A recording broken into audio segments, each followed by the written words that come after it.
Hello Karnataka, ನಮಸ್ಕಾರ.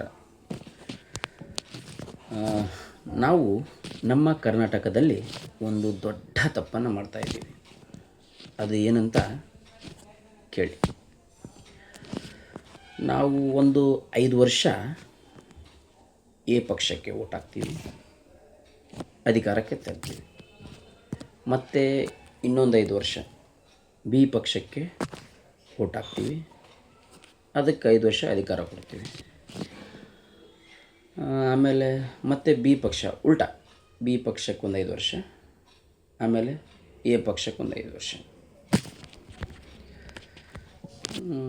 ಒಮ್ಮೆ ಯೋಚಿಸಿ, ಇಲ್ಲಿ ಗೆದ್ದಿರುವುದು ರಾಜಕೀಯ ಪಕ್ಷಗಳು ಹಾಗೂ ರಾಜಕೀಯ ನಾಯಕರು. ಹಾಗಂದರೆ ಇಲ್ಲಿ ದೇಶದ ಮತದಾರ ಪ್ರಜೆಗಳು ಗೆಲ್ಲುವುದು ಯಾವಾಗ?